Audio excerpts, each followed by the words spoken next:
Hey guys, what's going on? Brian here with Classic GBody Garage, and sitting here next to me is the most recent result of surfing on Facebook Marketplace. I do that quite often, and then I find myself with more cars that don't run sitting in my driveway, but we're about to change that because this video is all about getting this car running and moving once again under its own power. It's been sitting since 2012. We are a few days away from 2024, so that makes it 12 years. We're just about 12 years off the road. So we'll do a quick walk around. We'll throw a battery in it, some gas down the carb, and we'll see if this old Cutlass will fire up once again and move under its own power, because I'm tired of pushing cars around the yard.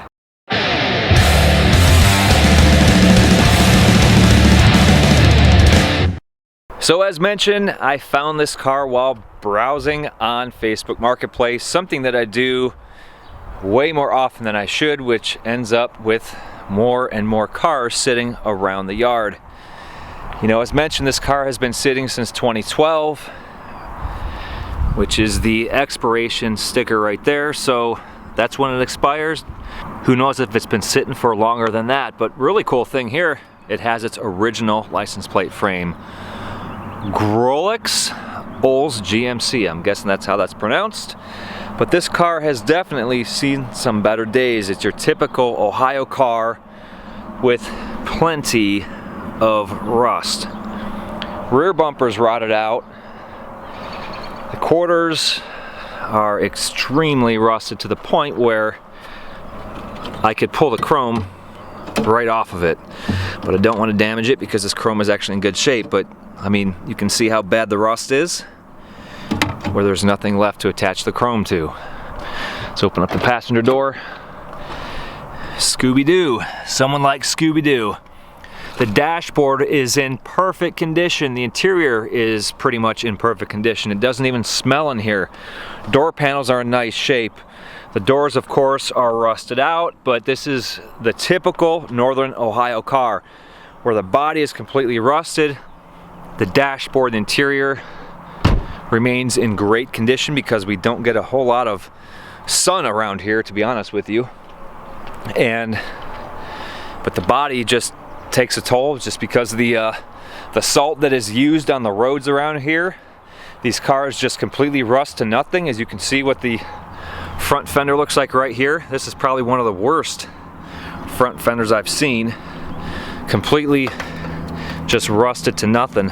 Just holes everywhere. And I can pull this chrome right off this side too as well.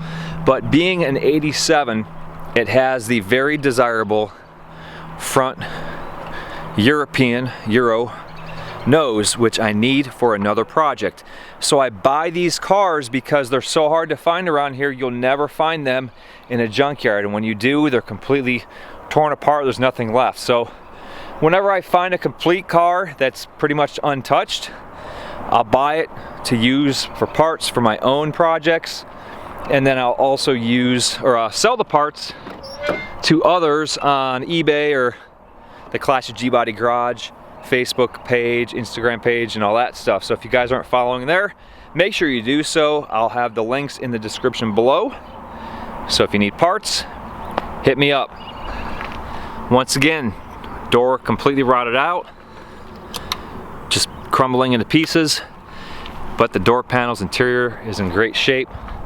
Steering column looks like it's in good shape. Key turns, of course, nothing's gonna happen. And it looks like we have, what is that, 81,000 miles. Who knows if that's original or if it's flipped over once. Hard to say, but doors open and close real nice. The frame is completely rusted out. And here's the quarter panel wasted as well. Oh, you know what? I do have the key in the trunk. Let's open that up and see what we have in here.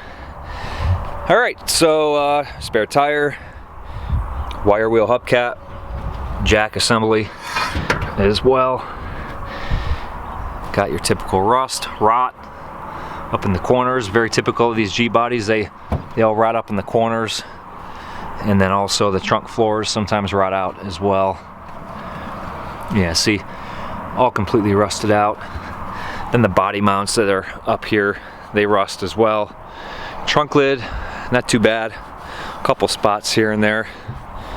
Doesn't feel real bad on the inside, so trunk lid might actually be savable. But let's see what we have under the hood of this beast.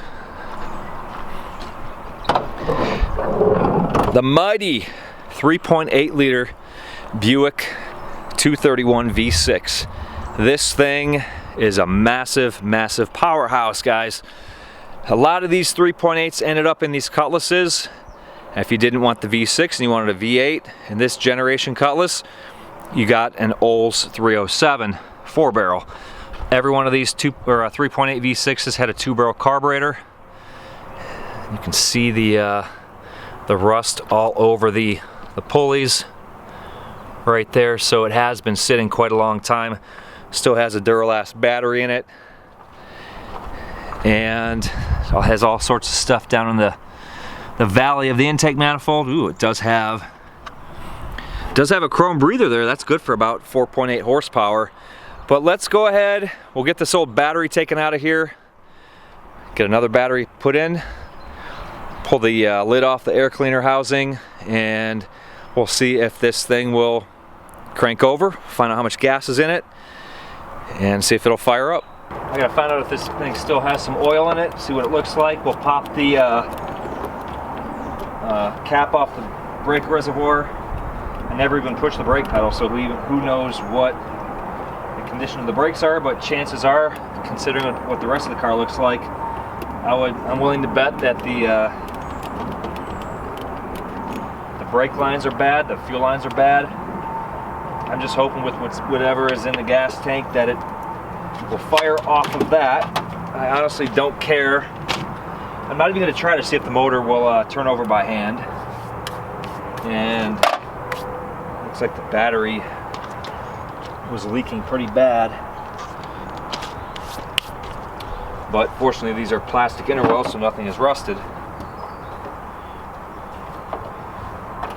Yeah, I'm not even going to see if the motor turns over by hand, because honestly I don't care. I'm just going to throw this battery in it and turn the key and see what happens. Alright, got the battery hooked up. So far so good. Doesn't seem like anything's burning. But let's see if this car has power. See what kind of power we have. See if we got the, turn the headlights on. Nothing at all. No dinging. No interior light. Hey, we do have headlights though. So I wonder if we have something going on with the dashboard, because we don't have anything telling me that the headlights are on. Looks like the tail lights are on. Yep, we do have power. License plate lights. Some of the side markers. Oh, I do hear the dinging. Very, very faintly. Interior lights don't work. Yep, pull the key out and you can hear that the chime goes away. So let's see what kind of power we have. Seatbelt buzzer, or at least the light turns on. Check engine light turns on. So let's see if it'll crank. It cranks. Not bad. We know the starter's good, the motor will at least turn over, and it sounds pretty good as well. So let's go ahead and check the oil. It wasn't down all the way.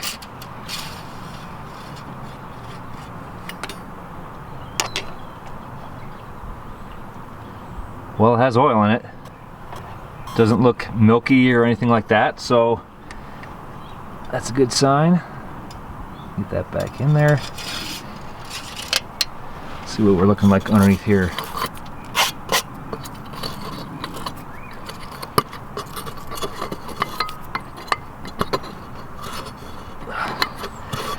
That thing is on there.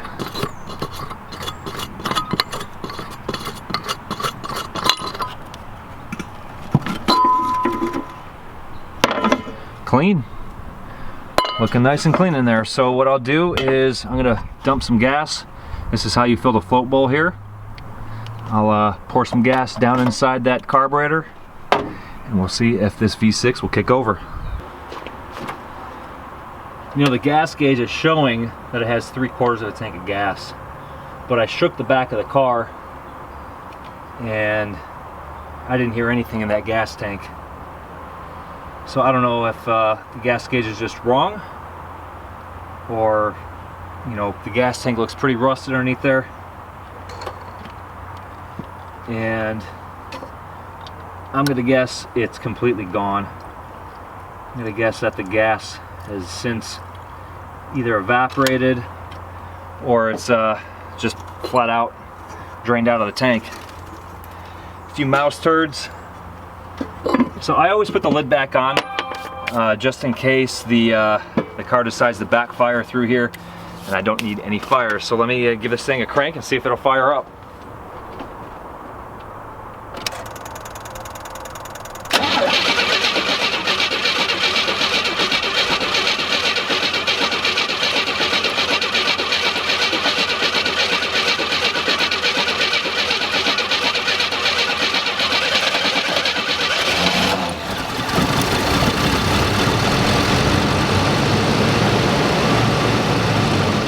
Hey, all right, fired up, so I know it has spark, and the carburetor's making noise too, so that clicking sound means that the MC solenoid in the carburetor is good. Let's see what happens. Put this lid back on here.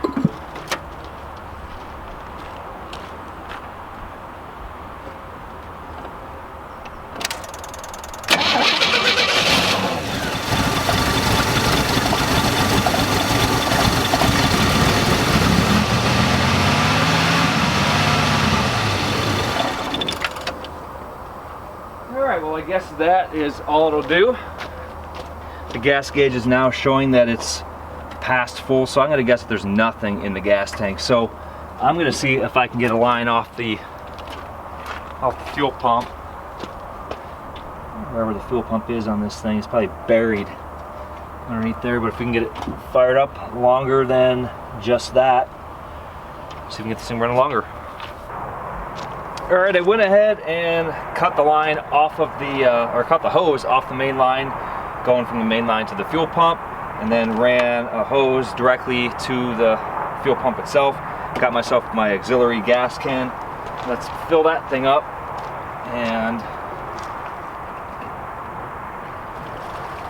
let's fill this up, and then we'll see if this fuel pump is any good. There we go. Just going gas everywhere, perfect. And get this thing fired up. Get this hose stuck in here, see if it'll fire up.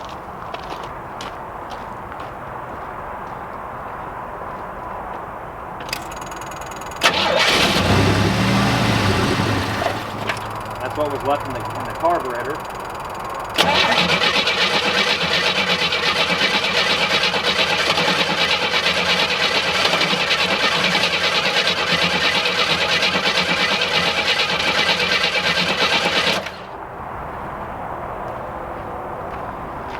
Well, I'm almost thinking that this fuel pump isn't any good because it should have fired up by now.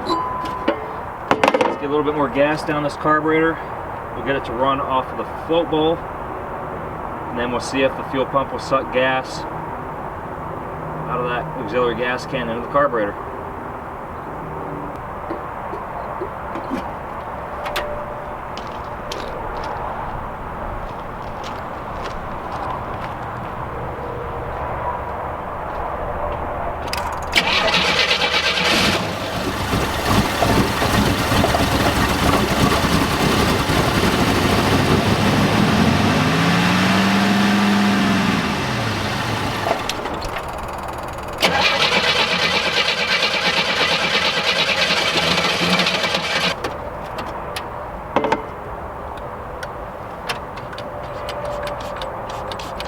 Nope, no gas at all. Nope, no gas at all.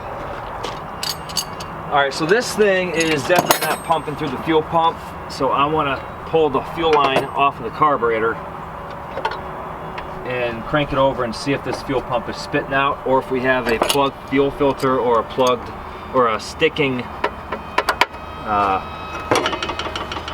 sticking float.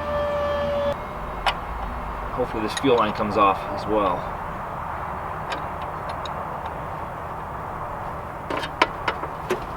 Whoa, that was actually pretty easy. Alright, so I got the line completely out. Freed up as least much as I can.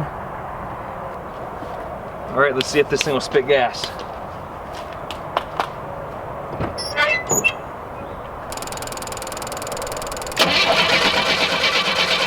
Yep, it's spitting gas, so I must have either a plugged up filter or a float that's sticking.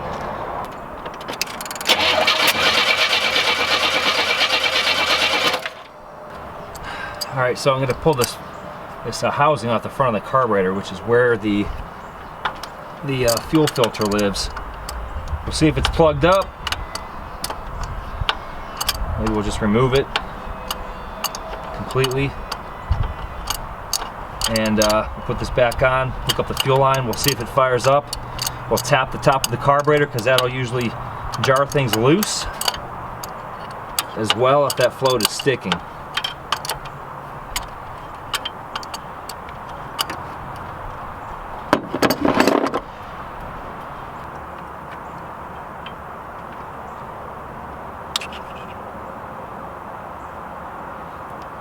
Fuel filter looks fine. So on the front of these filters, what happens a lot of times is there's a check valve right here, and these check valves, they get sticky.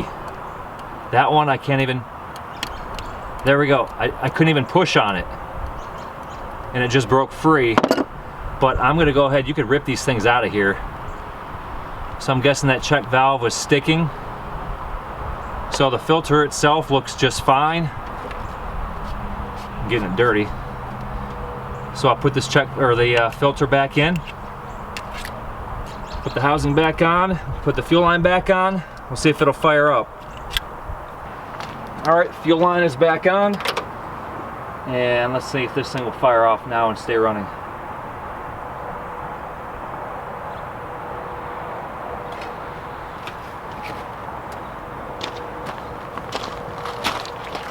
Let's cover it back on here. We don't need any fires.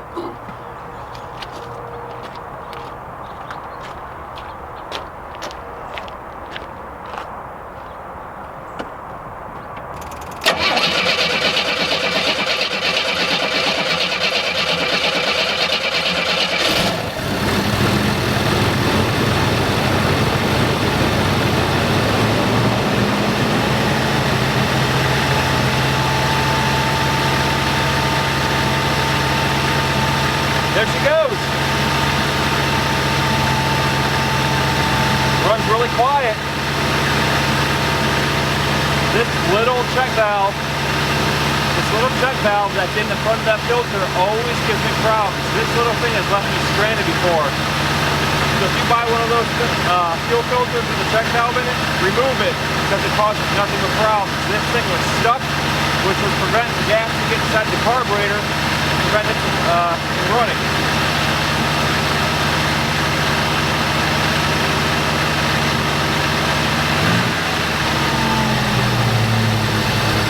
Wow. Oh. Almost stalled. It's not quite warmed up yet. We'll let it warm up. Stay running. Boy, this thing is sucking gas fast. Wow. This thing is sucking gas real fast.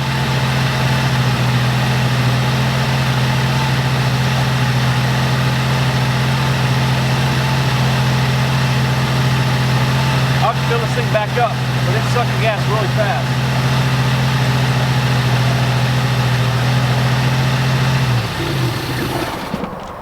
Woo! Smoking too. I mean, this thing's been sitting for about 12 years. It has some, probably some oil on the exhaust manifolds, but this thing sucked, wow, probably half a gallon of gas in no time at all. So I'm not sure why that's sucking gas so quickly. But I'll fill that back up. We'll let it run a little bit longer. See if we can get it up to operating temperature, I guess, and then we'll see if it'll move. But overall, the motor sounds pretty good. Carburetor seems to be operating just fine, other than just sucking gas like crazy, but I don't know what that's all about. Maybe the float is stuck wide open. Don't know, but if it was stuck wide open, it'd be choking the motor out, and it seems to be running fine.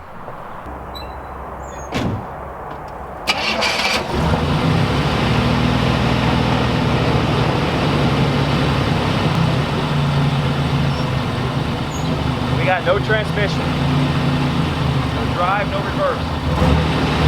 Might be low on fluid. All right, so I don't have reverse or drive. It does have a little bit of fluid on the dipstick, but we'll dump some in it because it might just be low. These transmission pans, they leak over time, and this car's been sitting for 12 years. So my guess is it's probably just too low on fluid, perhaps. So we'll dump some fluid in it and see what happens.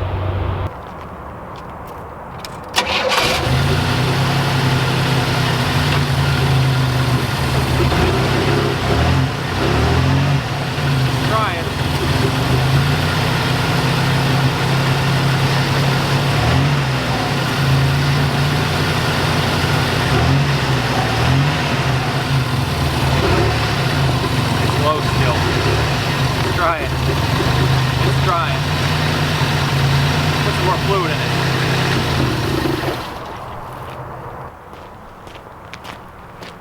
Alright, I added more fluid because we still weren't moving, so let's see if we got a transmission this time.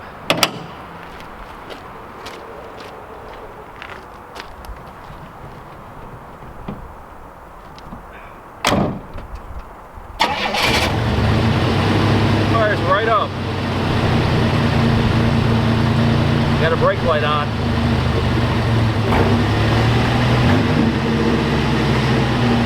Oh, you got reverse.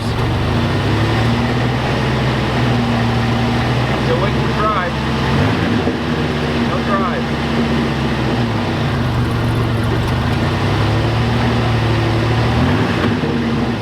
Oh, you got drive. I wonder if the transmission warped out of this car. Or needs even more fluid.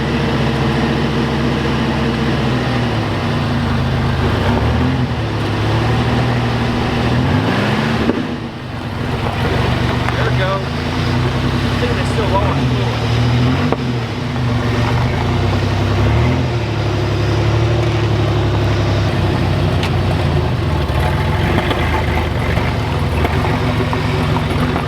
All right, we're moving.